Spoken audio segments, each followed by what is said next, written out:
What's going on, YouTube? This is Tats, Toons, and Toys.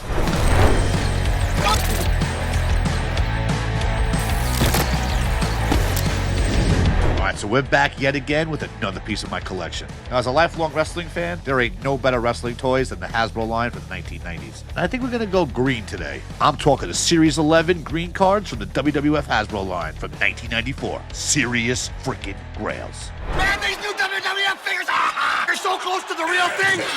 It's like being in the ring. So I gotta say, out of all my collection, I like to do mostly mint on card stuff. Let's just say I decided to get them all loose instead. So if you go back to episode 11 of Tats, Toons, and Toys, you'll notice that we did a Hasbro collection video already. But that was with the collection I had at that moment. But now, I got the big boy toys. Unfortunately, they're not mint on card, but they're still big boy toys. I got all 7 figures loose and ready to rock. And I might even have a guest appearance for this episode too.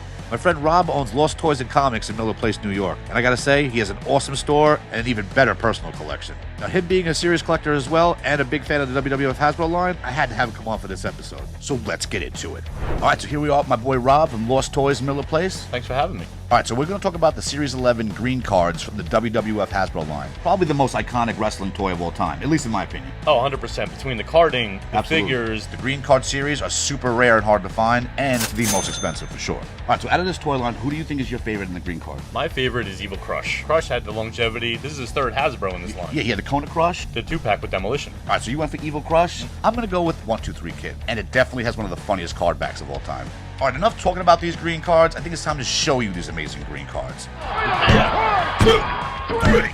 Alright, so here you have it. The 1994 green cards from the Series 11 WWF Hasbro line. Let's talk about them. Let's be honest, we got a lot of money on the table right now. Between the carded figures and the loose figures, 1-2-3 Kid alone goes for at least over $1,000 loose. Been sales like that. Alright, so let's get into the wrestlers that are included in the Series 11 green cards. First up, Ludwig Borga. Then we got Billy Gunn from the Smoking Guns tag team. Next, Evil Crush. Then we got Adam Bomb. Next up is Yokozuna. Then you have Bart Gunn, the other half of the Smoking Guns tag team. And the Holy Grail, The 1-2-3 Kid, Sean Waltman. So I know what you're thinking. Why does the 1-2-3 Kid have no eyebrows? Funny story, actually. Rob, you want to tell him? the myth is that Mr. Perfect shaved off his eyebrows before the shoot. The funniest thing, which I kind of want to have done, is when you meet Sean, he will sign your figure and draw eyebrows in. I definitely need to add that to my collection. Yeah, definitely. Now, I remember watching pro wrestling as a kid, and I remember seeing all of these wrestlers, but I do not remember Ludwig Borga. He had a Survivor Series match. He was around for a little while, then just completely disappeared. So, all right, so out of this toy line, who do you think is probably the most iconic?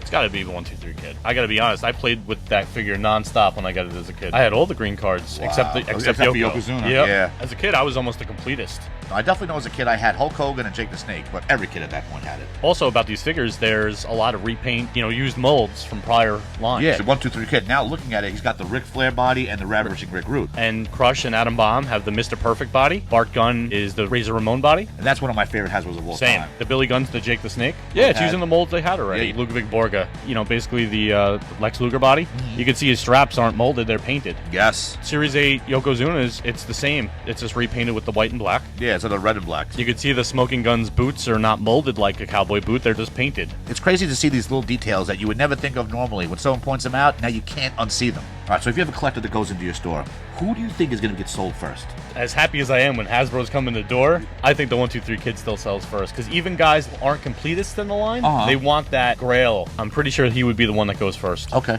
Who do you think is going to be the last one to go? That's even a harder question. Last, I would think Ludwig Borga. He had such a small stint in the WWF, not a likable character. No one's like, I need a Ludwig unless you're completing the green card. I don't know why. I think Adam Bomb looks the coolest between the orange, the black, the yellow. A lot of detail on Adam Bomb. And you ever notice too in the Series 11 green cards that a lot of the heads turn white for some reason? I've seen Yoko on card with a white face. Wow. And as a collector, I want all the faces to be as near perfect as possible. Ludwig Borga, a big thing you see, people always have missing fingers on the Ludwig Borgas. And oh my god, as you say that, I bought one with broken fingers and just found out right now, in real time. Unbelievable.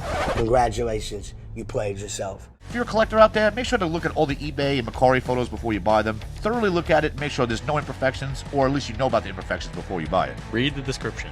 Alright, so there you have it, the entire Series 11 WWF Hasbro cards from 1994. I want to thank my boy Rob from Lost Toys in Miller Place for coming by and showing off his entire mint on card collection, while I showed my non-mint on card collection. You're the man, bro. Thanks for stopping in again. Thanks for having me. This was a blast. So I'm going to put all Rob's info in the description below, so go check him out at Lost Toys and Comics in Miller Place. So remember, if you like this content, smash the subscribe button, throw us a like, drop us a comment, and we'll wrestle you on the next one.